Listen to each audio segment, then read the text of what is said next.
Tiaza with freebalance.com. So before you attempt floor work, I do advise you that you do some warm-up. And floor work really does involve a lot of muscles in the body, from shoulders down to toes. So make sure you stretch and straighten all those movements before. Of course, when it comes to warm-up, there's a little bit of stretching involved, but there's a lot of picking up your heart rate and going just fast. So combining things like Turkish walks around, anything on your toes is actually going to be a really good warm-up. You know, some shimmies, you're going to get your heart rate up. So get your heart rate up, warm up, get some sweat going. You know, obviously you don't want to be like dripping in sweat because you have a performance coming up, but just going to get ready for it. And then from there, stretch the muscles that you are going to be using the most. So combine a little bit of both when you do your warm-up routine. Now for floor work specifically, we do need to start from head to toe, honestly. You know, shoulders are key in floor work, so you want to make sure you stretch those shoulders a little bit. Take them just a little bit behind your neck and pull. And switch to the other side, give it like a bit of circle like that, and then switch to the other side and give it a nice pull again. Okay, and then a big circle. And then try that a couple times, of course. And big circles, and then switch to the other side. And big circles. Okay, now from here, push those arms back, cross to the side, push back again, and cross to the side. One more time. Always do everything at least a couple times as you warm up, and then push back, and then cross it again. Okay, now from here, you kind of want to keep your arms to the side like this, and then palms facing the walls on the side, and do these little circles like that. They will really warm up your shoulders. Okay, switch direction.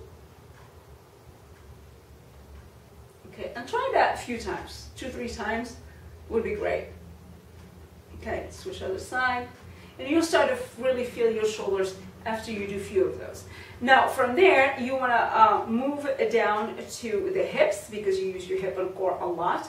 So really push the hips out like that, side to side, because you do a lot of hip extensions when you hold that side plank. If you've done floor work so far with me, you know exactly what I'm talking about. So when you hold that side plank, it's really a lot of oblique work, and it's all from the side hips and abs here. So just a lot of stretches like this in the beginning, and then start to make them a little bit bigger by taking them all the way down and over the head, and then switch to the other side, all the way down, over the head.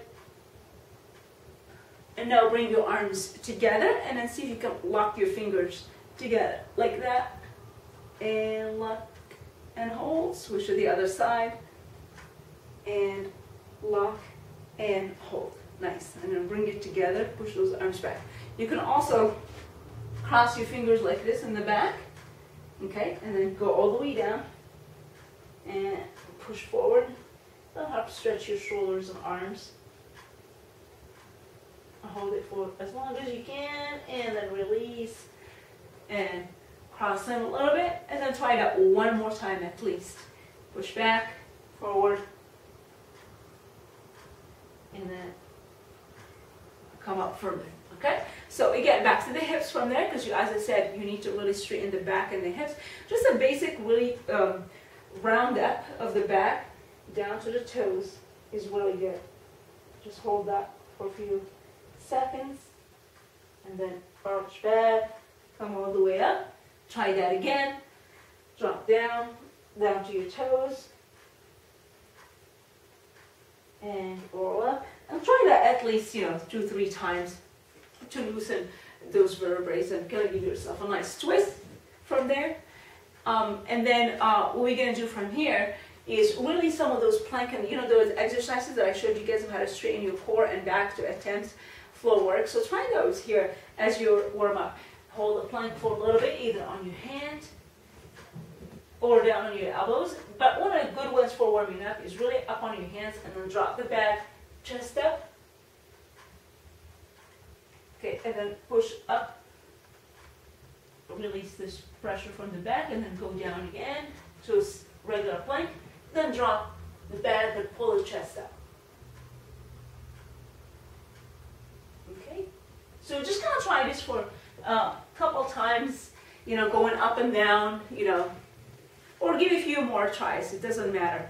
And then from there, as I said, really need to get your heart rate up. When it comes to warm up, you're gonna get your heart rate up, you need to stretch at the same time. So some shimmies will be good, but since we're working from the back and the abs here, when it comes to floor work, really gonna make sure that you involve some shimmies back and forth, you know, so layering with the hips while you're doing your shimmies to warm up and to get a sweat going. So just push forward and back, maybe a little bit of circle forward and back, a little side to loosen the side hip muscles. Okay, some circles. You know, you're going to be doing maybe some twists while you're on the floor, so make sure you do some of those twists back and forth, and then see if you can speed it up. So really, basically just loosen the hips as much as possible. And whatever movements you are going to be doing in your routine and floor work, make sure you do those as well, standing, to kind of loosen. Like if you're going to do some Mayas, do some Mayas. If you're going to do some Egyptian figure eights, do some Egyptian figure eights.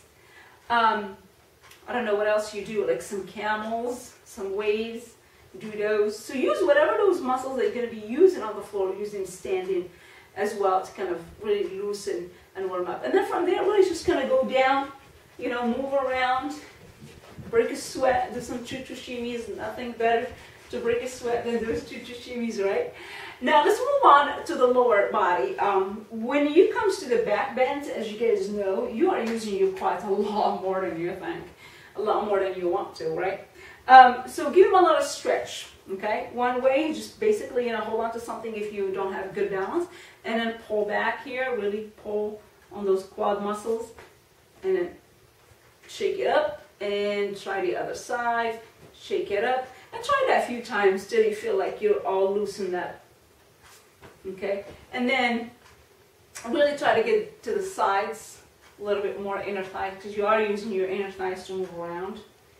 Okay, just kind of stretch him out side to side. You don't have to do anything, obviously, too much. Just enough, right, to loosen things a little bit before your performance.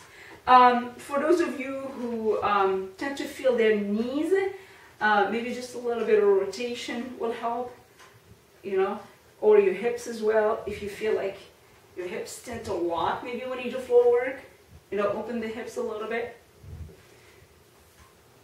And you can assist that by using your hand, push the hips back, the knees back.